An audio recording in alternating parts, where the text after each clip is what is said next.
我有脸盲症。新婚的丈夫是个茶商，他隔三差五不在家，可每次回家都很缠人，有时动作温柔似水，有时只知道埋头苦干，有时却恶劣地故意吊着我。直到新帝登基，我小院里来了3个男人，他们都说是我的夫君。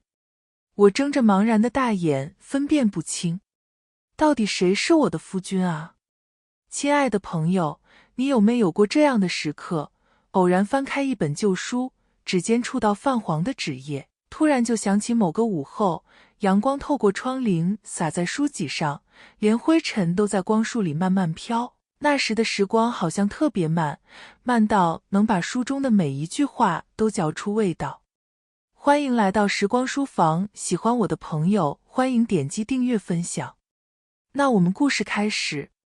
我爹死后，我靠种菜为生，为了能多赚点，我在山上开荒。这天我在山上捡到一个浑身是血的男人，捡吧，带个陌生的男人回家不安全；不捡吧，这山里只有我一户人家，万一他死在这里，官府说是我杀的，天杀的！这是我新开垦出来的地，还没来得及播种呢。犹豫再三，我还是把他带回了家。男人伤得很重，我用巾帕擦干净他身上的血，露出大大小小不一样的伤口。我把我爹打猎用的留下的止血粉敷在他身上，可没过多久，他又发起了烧。没办法，我只能下山去买退烧药，一连灌了2副退烧药。男人的体温终于降下来。第二天清晨，他就醒了。彼时我正在做饭，他悄无声息出现在我身后，目光灼灼。是你救了我？我一惊，转头一看，眼睛刹那亮了。昨天屋内光线太暗，我光顾着包扎没看清。今日一看，我捡的这个男人有副健壮的体魄，虽然他上身没穿衣服，但该有的他一点都不少，不该有没有多出一点。我卖菜多年，基本没见过这么好身材的男人。见我愣愣盯着他，男人有点不自在。可，谢谢你救了我。那个，你有什么想要的吗？金银珠宝都可以。我默默无语。还金银珠宝？我帮他清洗伤口的时候，身上一个子都没掏出来。买药的钱还是我贴的，哪里还拿得出金银珠宝？我正要说话，突然想起我爹的嘱托：你性子太刚强，这样找不到相公的，女儿家要软，这样男人才会喜欢。于是我缓下语气，羞答答地说：金银珠宝就算了，我正缺一个夫君，你留下好不好？这时我想了很久，我一直想找人入赘，但山下的男人嫌我家穷不肯上门。如今终于来了一个健壮的男人，长得还不错，我可不能把他放跑了。男人呆住了，似乎是没想到我说话这么直接。他看了看我，脸又红了。于是当晚我们就拜了天地，入了洞房，一切都很顺利，就是入洞房时出了点意外。我是第一次成婚，没有经验，可我也没有想到他也没有经验。我们在被窝里捣鼓半天，弄得满头大汗，最后终于水到渠成，他又很快结束了。我满心尴尬，这人看着壮实，没想到是个中看不中用的。男人急得语无伦次，拼命想解释。我不想和他说话，卷了被子想睡觉。男人一慌，直接从被子把我掏出来。这一次倒是很久，可他只知道埋头苦干。我的腰酸得不行，终于撑到他结束。没想到他又把我搂到怀里，一张俊脸红得不像话。娘子，我罕见睡到日上三竿。醒来时饭桌已摆好了早饭，我有点惊讶。夫君红着脸解释，我原来在军，外地跑商，也会自己做饭。我点点头。昨夜结束后，夫君告诉我他的身世。夫君是个茶商，祖上攒了点家业。这次他受伤，就是路上遭遇强盗，所有的货物被劫了不说，人还差点死了。说着说着，我有点心疼。虽然我很感谢强盗给我送来了这个男人，可他现在是我的夫君，自家的男人得知道心疼。于是中午我抓了只鸡，用后山挖的春笋炖了满满一锅，出锅时还放了点小葱。夫君做的饭能吃，但不好吃。他尝了一口我炖的鸡，眼睛亮晶晶的。我夹了只鸡腿放到他碗里。好吃吗？夫君点头，把碗里另一只鸡腿夹给我。娘子也吃。我心里甜蜜蜜。我爹说过，过日子就是这样，夫妻间你来我往，这叫情趣。山里的生活很枯燥，白天我去种地，夫君也跟着去。他力气大，我2天的活他半天就能干完。活干完了，我只能背着竹篓去山下卖菜。夫君也要跟着去，他不让我背重的东西，接过我的背篓背在自己身上。下了山，刚摆好摊子，旁边的大姐稀罕地问我：妹子，你身边男人是谁？我不好意思低头，是我新婚的丈夫。大姐笑了：你丈夫长得真不错，看着是个好人，你爹泉下有灵也欣慰了。我腼腆笑了笑，我也觉得自己找的夫君不错，就是夜里比较烦人。就在我再三拒绝后，夫君有点失落，埋在我怀里，开始给我讲他凄惨的身世。他说他娘早逝，他和他哥相依为命，经常吃不饱。说他爹又不待见他们，他哥为了保护他，时常被人欺负。好在长大后日子好过一点。他还说遇见我他觉得非常幸运，肯定是老天爷为了补偿他才把他送到我面前。我感动得泪眼汪汪，哭着哭着我俩又抱在了一起。我和夫君成亲不满半月，他就和我告别。他说跑茶的生意不能丢，不然他哥会打死他，还说做生意比种地挣钱，等他回来一定让我过上好日子。临走前他把后山的地都除了一遍，还拔光所有的草。夫君眼睛红红的，和我胡闹到半夜。等我早晨醒来，屋里静悄悄，好像这些日子是一场梦。夫君走后很久都没有消息，我偶尔去山下卖菜。大姐问起裴怀瑾，我闷闷地说他去跑商了。时间一久，大姐也不问了。后来大姐看到我欲言又止，妹子，你该不是被骗了吧？我听说城里的有钱人娶了7、8、9个小妾，你相公不会是走了，不会回来了？我有点生气，夫君不是那样的人。但话又说回来了，其实我也不确定。就在我胡思乱想之际，夫君回来了。我卖完菜回家，看见一个黑影站在院子里，身形和夫君十分相似。我丢下背篓，兴冲冲跑过去抱住他。夫君，我好想你啊。夫君身体一僵。我纳闷，难道是认错人了？我抬眼看了又看，没错啊，就是夫君，长的还是这魔俊。夫君声音有些古怪，他问：我是你的夫君？我呆呆望着他。是呀，咱们拜过天地，入过洞房的。夫君不说话了，我心里咯噔。夫君不会是不想承认吧？我想起大姐说的话，难不成裴怀瑾真的娶了好多个小妾？我心一酸，眼泪就掉了下来。夫君不解，怎么好好的哭了？我哭得更凶了。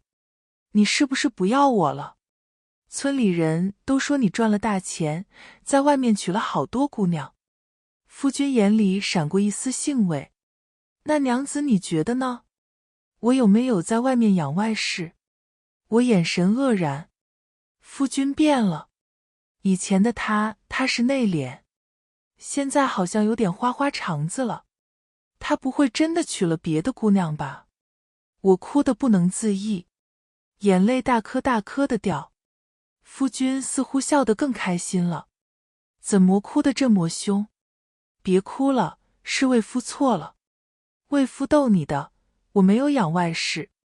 我抹了抹眼泪，真的。夫君勾了勾唇，用指腹擦干我眼角的泪。真的。我破涕为笑，拉着夫君往屋里走。天色已晚，夫君神色不自在起来。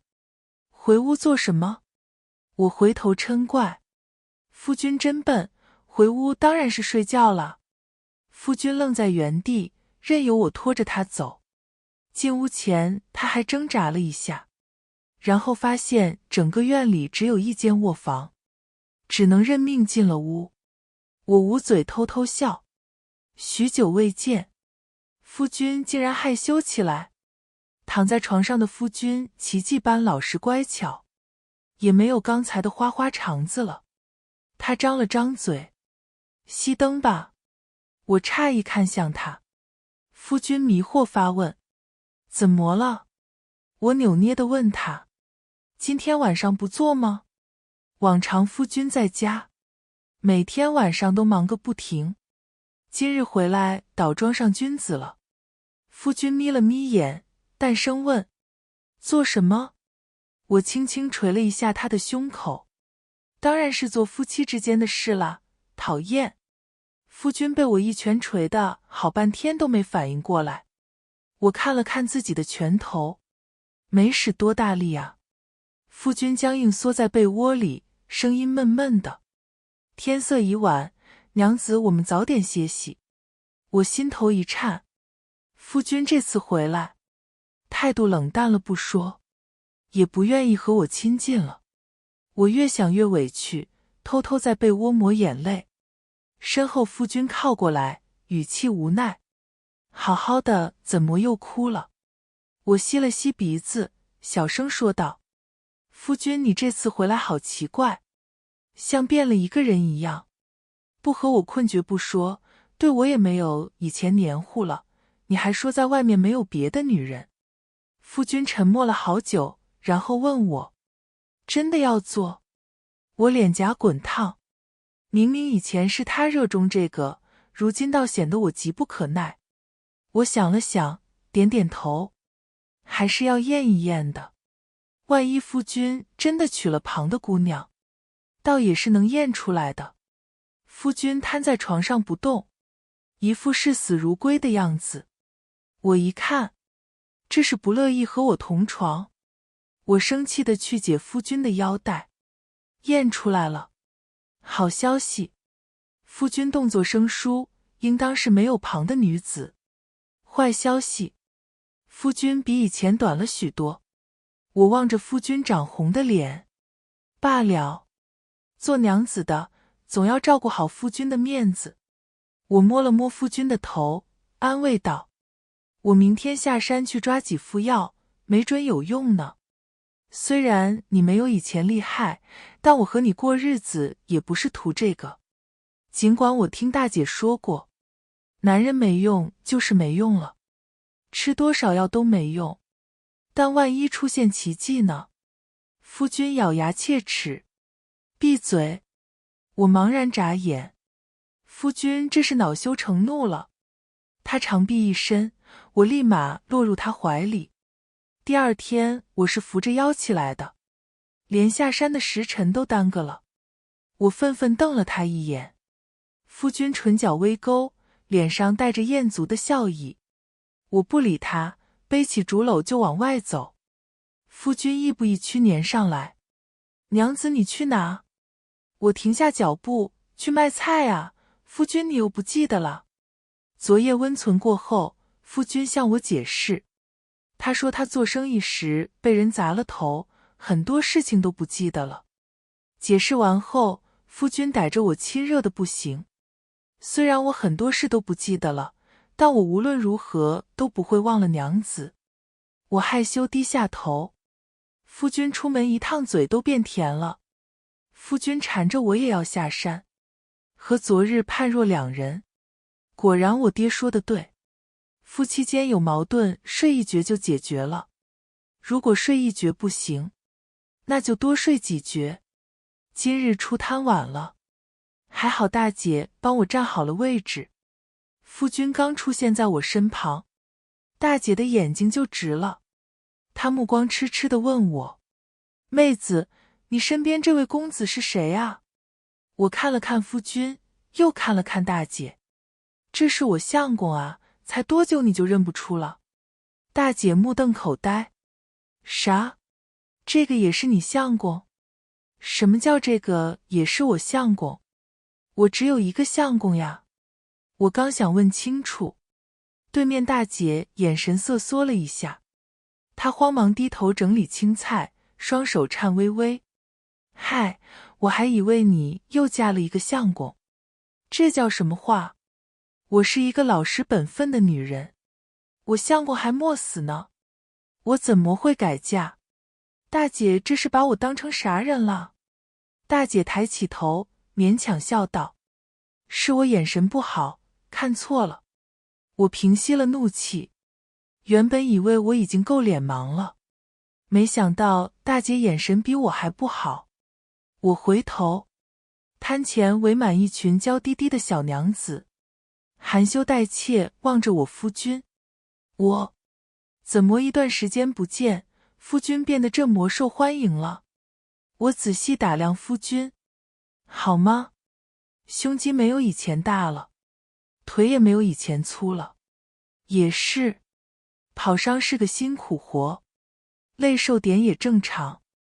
这时，有位胆大的小娘子伸手来摸夫君，夫君言笑晏晏，一点也不反抗，甚至还饶有趣味地观察我的反应。我滑地站起身，大吼一声：这是我相公！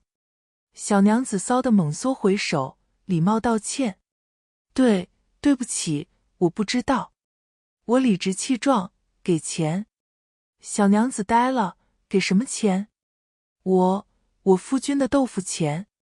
小娘子：夫君，托夫君的福，今天的菜卖得格外的快，即使卖得比平时贵，那些小娘子也拼命的抢。铜板在钱袋里叮咚作响，我好心情的在面摊点了2碗阳春面，夫君一碗我一碗。夫君手撑脑袋，含笑看我大快朵颐。我动作一读，糟糕，忘了在夫君面前维持我的形象了。夫君会不会嫌弃我？夫君漫不经心笑了一下：娘子，为夫卖豆腐买的面好吃吗？原来是因为这个。我松了口气，诚实答道：好吃。夫君挑眉：娘子不吃醋。我慢吞吞吃面，含糊不清地说：本来是吃的，但是看到钱袋子鼓鼓的就不生气了。夫君又笑了一下。我怔怔出神，夫君变了好多，比以前更爱笑了。这是不是说明夫君比以前更爱我了？我心头一喜，打算回去把剩下那只鸡也炖了。夫君出门一趟瘦了些许，是得好好补补。山里采的野蘑菇，浸在黄澄澄的油花里，散发出独特的鲜香。过年腌制的火腿切片，和着山野菜一起炒，香喷喷的，能下2碗饭。母鸡我用炭火炖了1个时辰，鸡肉轻松脱骨。陶罐里的2只鸡腿，夫君一只我一只。夫君看了那只鸡腿很久，沉闷出声：家里唯一一只鸡给我吃。我咬了一口鸡腿，夫君瘦了好多，要补身体。夫君顿了一下，说：娘子对我真好。然后他把他碗里那只鸡腿放到我碗里，末了又不自在地解释，魏夫不爱吃鸡腿。我甜甜一笑，把另外一只鸡腿也笑纳了。夫君对我也真好。临睡前，昨天不情愿的夫君早早上了床。他披散着一头墨发，像画本描写的妖精，诚恳邀请：娘子，天色不早了。人的差别怎么可以这么大？我磨磨蹭蹭进屋，现下我的腰还有点疼。好在今日的夫君温柔了不少。行到关键时，夫君突然坏心眼吊着我：魏夫以前厉害还是现在厉害？我眼尾泌出泪水，哭得泣不成声。现在，夫君满意了，我又和夫君过上了幸福的生活。唯一的不同是，夫君不愿意下地干活了，他嫌脏。这可不行。当初我愿意嫁给他，就是看中他有一副干活的体魄。现在他不愿意干活，是不是嫌弃我了？我鼻子一酸，眼泪掉了下来。夫君愣了：娘子你怎么哭了？我咬了咬唇，不想和他说话。但爹说过，男人都是一根筋。我要不是不直接说出来，他们根本不知道自己做错了什么。我擦了擦眼泪，委屈地问他：以前你都愿意下地的，现在不愿意是因为嫌弃我吗？夫君安静许久，问：我以前都下地吗？我点头，以前的你可好了，心疼我干活辛苦，干脆帮我把活都干完了。夫君又不说话了。完了，夫君这是真嫌弃我了。我悄悄地抹眼泪。夫君一咬牙，脱了外袍。于是当天，夫君一口气除了5亩地。我吧唧一口亲在他脸上，就知道夫君最好了。夫君懒洋洋指了指嘴唇，这里也要。夫君回来的第8天，家里每天都飞进一只鸽子，每多一只鸽子，夫君就沉默1分。到了第14天，夫君说他又要出去跑商了。那天晚上的他格外难缠，一直问我会不会忘记他。夫君重重咬了我一口，恶狠狠地威胁：不许忘了我。我有点委屈，我什么时候忘记他啊？但我不舍得和夫君顶嘴，乖巧地说：夫君，我在家等你回来。临走前，夫君给了我一小袋金子。他清了清嗓子：这次回来有点匆忙，只有这么多，下次我多带，赚点回来。我一辈子也没见过这么多钱，握在手里沉甸甸的。夫君不舍得亲了我2口：在家等我，我回来带你过好日子。我低头不说话。其实现在的日子已经很好了，只要能和夫君在一起，对我来说每一天都是好日子。夫君走后，我怅然若失，好几天晚上都睡不住，每天晚上都抱着金子数了又数。我在城里买了套3进的小院子，还多买了几个铺面租出去，每个月都有了进项。人有了钱就变懒，山里的地我也不种了，就在院子里种点菜够自己吃。我还上街买了几10只鸡仔，每天把它们喂得圆滚滚的，等到鸡生蛋后，我再拿出去卖。唯一奇怪的是，大姐神情总是很古怪。妹子，你相公呢？我甜蜜地回答。又去跑商去了。她说种地不挣钱，趁着年轻多挣点。大姐欲言又止。妹子，你真的只有一个相公吗？我满脸疑惑。什么意思？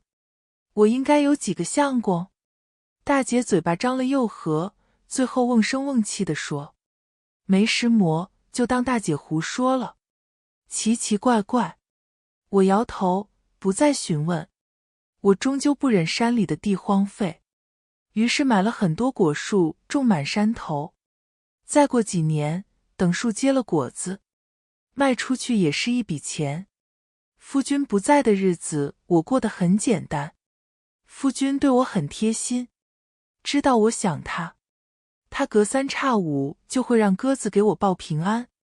临近过年的时候，夫君终于回来了，这次他瘦了好多，我眼泪一下又出来了。我走过去抱住他，夫君，咱们不去跑商了，家里的钱够用了，我种地养你。夫君轻咳了2声，身子僵硬。我是你的夫君。我瞪大了眼，夫君的脑袋难道又被砸了？怪不得瘦了这么多。夫君又咳了2声，我心疼不已。山里风大，我牵着夫君进了屋。今日山里下起了小雨，夫君的衣衫都湿了。我伸手去解他的腰带，夫君猛地后退，面上浮现薄红。放肆！多日不见，夫君又变得容易害羞了。我好笑地亲了他一口。躲什么？你身上我哪里没见过？夫君不动了。一愣神功夫，他身上的衣服被我扒了下来。夫君猝然抬头，羞愧难当。我不疑有他，找了深旧的给他披上。往日合身的衣裳如今空荡荡，平静的心又开始疼了起来。我摸了摸夫君的脸，跑商是不是很辛苦？夫君终于说话了，还好。呜呜，夫君肯定是安慰我。我照例炖鸡，我养的几10只鸡都长大了，可以给夫君好好补身体。鸡整只下锅，放入山里挖的野参，灶里的炭火明明灭灭，袅袅炊烟消散在山中雾里。我给夫君盛了满满一碗饭，又给他加了2只鸡腿。夫君脸色畏难，我吃不了这么多。我笑眯眯地说，能吃多少吃多少。夫君太瘦了，还是以前的大胸肌中看。嘤嘤嘤，又是想念大胸肌的一天。到了晚上，夫君迟迟不肯上床，他再三问我，真的没有其他卧房了吗？我有点奇怪，一直都只有1间房呀，夫君你又不记得了？夫君不动声色试探，我之前也不记得。我点头，你之前回来的时候也不记得了。夫君静静思索。山里夜晚寒冷，夫君穿着单薄的衣裳，又咳嗽了2声。我心疼地去牵夫君，快上来，不要冻着了。夫君挣扎了一下，还是上了床。他身上好冷，我张开手臂抱紧夫君。夫君你抱紧我，我身上很暖和的。夫君叹息一声，伸手搂住了我。到了半夜，我被惊醒，原本在我怀里的夫君蜷缩成一团，隐忍痛苦。我心头一慌，伸手去探他额头，摸了一手的汗，他的头发居然都湿了。夫君这是怎么了？我惶恐穿好衣服，准备去找大夫。夫君拉住我，气若游丝地说，很晚了，你一个姑娘下山不安全。可是你……夫君虚弱一笑，我没事，老毛病犯了，等到天亮就好了。我放心不下夫君，守着他熬到天亮。鸡叫的时候，夫君才堪堪睡着了。我烧了些热水，把夫君全身上下擦拭了一遍，让他睡得更舒服些。然后下山去找了大夫。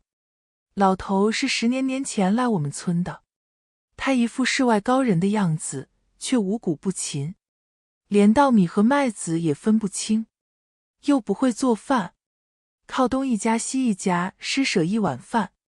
好在他医术不错，给村里人看病不要钱，就在村里安顿了下来。后来他上山采药摔断了腿，是我爹救了他。老头和我们家关系不错，老头年纪大了，不情愿地上了山。他摸了一把夫君的脉，一脸高深莫测。他这是中了毒。中毒？我皱眉。我就说之前夫君健壮，如今瘦了这么多，原来是中毒了。我眼泪刷得下来。夫君实在太辛苦了。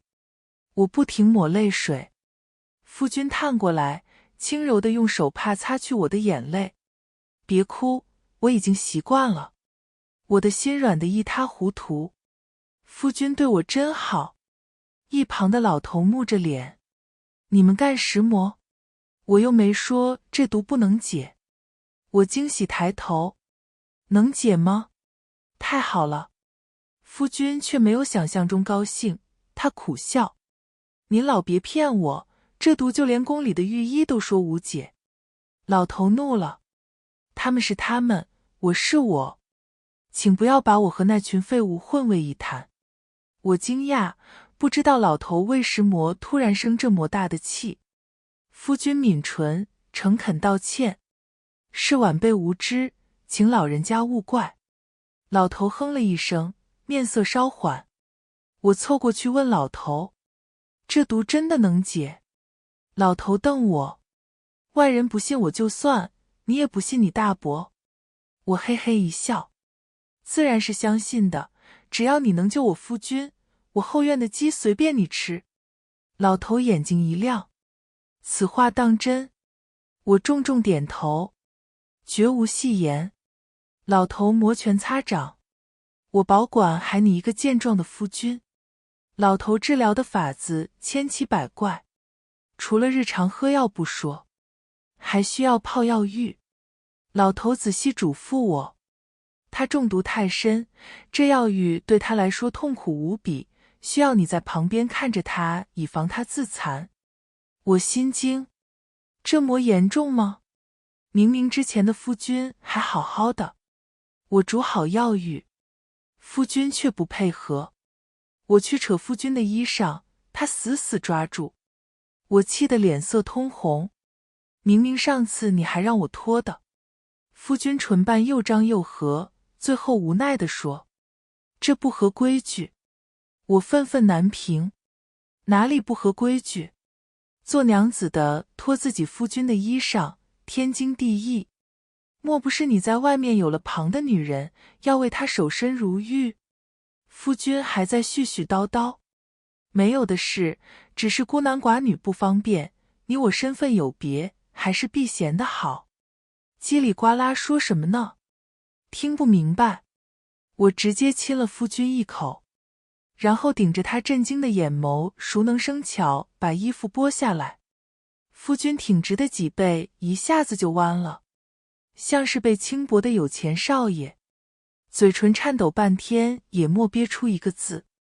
夫君耳尖红的滴血，最后也不挣扎了，乖乖沉入木桶里。没过多久，夫君难受闭上眼睛，嘴里发出低低的呻吟。我拿着帕子去擦夫君额头的汗，冰凉的指尖触碰到他。夫君一下缠上来，无意识在我手心轻蹭。老头诚不欺我，这药浴确实霸道。夫君直接在桶里痛晕过去。到了时辰，我把夫君捞出来，换上干净的衣服。直到傍晚，夫君才醒过来。醒了。我撑着脸打量夫君，不愧是我选的夫君，长得真好看。夫君起身，温吞地说：“多谢。”我摆手。夫妻之间说什么谢谢？夫君真是可爱。想亲？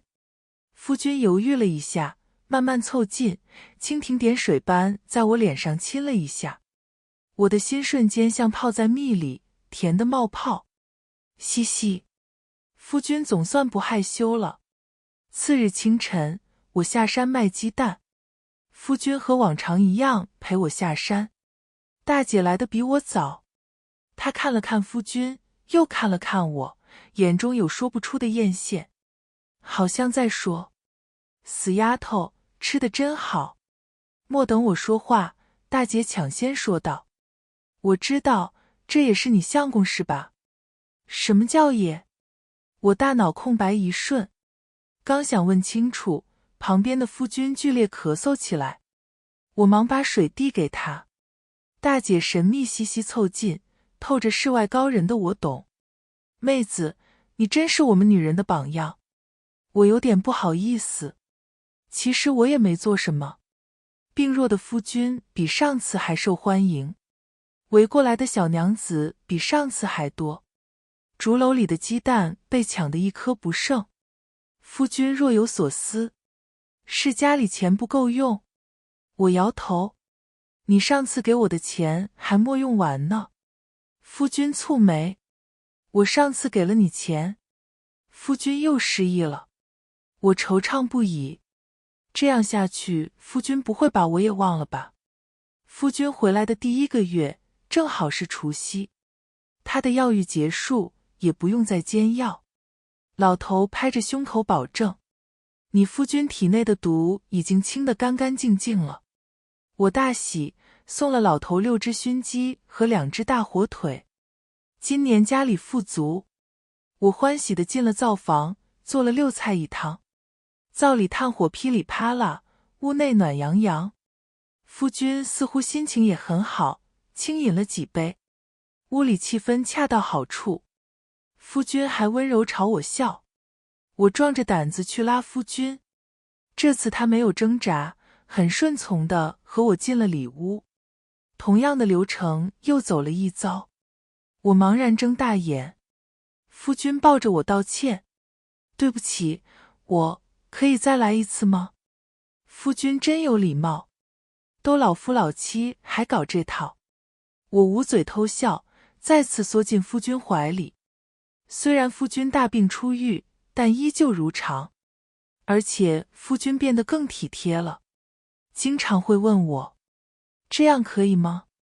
那样会不舒服吗？我红着脸诚实回答，挺好，都挺好的。后来我犯困，趴在夫君胸膛上，他抱着我喃喃自语，是我的错，与你无关。我打了个哈欠，夫君你做错了什么？夫君亲了亲我，所有的后果我会一力承担。听不懂。我睡着了。第2天醒来，夫君已经把早饭做好了。我尝了一下，很好吃。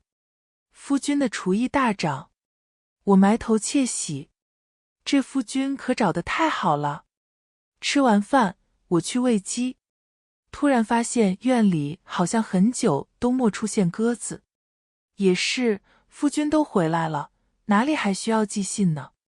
让我难过的是，夫君刚好没几天又要走了。我在被窝里哭得稀里哗啦，眼睛都哭肿了，连饭都也不想吃。夫君心疼不已，打了热水给我细致擦脸。我就去这一次，我保证回来后我再也不走了。我哽咽，可是你上次出去都中毒了，你身体刚好，要是又中毒了怎么办？夫君笑了一下，柔情款款注视着我，他的眼睛很好看，看人总是很深情。我的脸红了红。真的最后一次吗？夫君承诺。真的。等我回来，我们再也不分开。夫君走了。这次他走后，我更不适应，每天睡前都抹眼泪。大姐看着我红红的眼睛，眼里透着了然。露馅了吧？算了，旧的不去，新的不来，下一个更好。说到最后，大姐悠悠补了一句，何况你还有那么多个。什么意思？还是不懂。夫君离开的第3个月，外面的仗终于打完了，新帝登基，大赦天下，连我们这儿偏远的地方都知道。这天，我卖完菜和往常一样回到家，院里停了好多马，一个男人兴冲冲跑出来，娘子我回来了。我嘴角不可抑制上扬，冲进他怀里。夫君我好想你啊。这时屋里又走出一个男人，你想他，难道不想我么？还莫等我搞清楚。这时屋里又出来一个男人，他脸色苍白，轻咳几声。娘子，我怀里的男人不满。娘子，你不要看他们，看我。红衣男人强势挤进来。凭什么？我也是他相公。青衣男人不说话，只是楚楚可怜望着我。大胸肌的男人终于爆发了。她是我娘子，我最先来的，我们正经拜过天地的，不就是过拜天地？我现在就可以和娘子拜。青衣男子轻咳，幽怨地补充一句：我也可以。我受不了了，到底谁是我夫君啊？于是面前3个男人开始自证：娘子，你忘了吗？是你从山上救了我，还和我拜了天地。我狂喜。没错，你是我的夫君。红衣男子漫不经心地笑。娘子喜欢让我卖豆腐，还把家里唯一一只鸡炖了给我补身体。我临走的时候是不是给了你一袋金子？提到金子我就有记忆了。我连连点头，笃定地说：你是我的夫君。青衣男子的咳嗽吸引我的注意。娘子不记得了吗？我身体的毒是娘子找人治好的，我还承诺回来后就再也不走了。我一拍掌心：啊，对对对，你才是我的夫君。另外2个生气了，他们缓缓逼近我，语气透着危险：你到底要谁做你的夫君？我嘴里直发苦。我哪里知道啊，我脸盲又不是1天2天了。急中生智下，我想起我爹的教导，要是遇到难以抉择的事情，不妨先放到一边，时间久了自有解决的办法。于是我把我爹留下的蒙汗药放到茶水里，然后收拾好行李。拜拜了您们嘞。我回到我在城里买的院子，美美的睡一觉。至于山里3个男人，等我什么时候能分清我再回去。这一觉睡得很是悠长，迷迷糊糊中听到有人在争执：你这个卑鄙小人，是你趁虚而入。呵，他不是也一样？那哪能一样？这是我们俩之间的事，与你何干？你就这样看着他发疯？我助他登上皇位，要得可不是这个结果。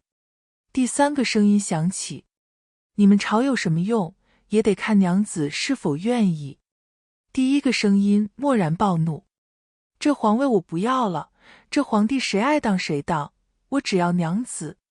然后就是死一般的寂静。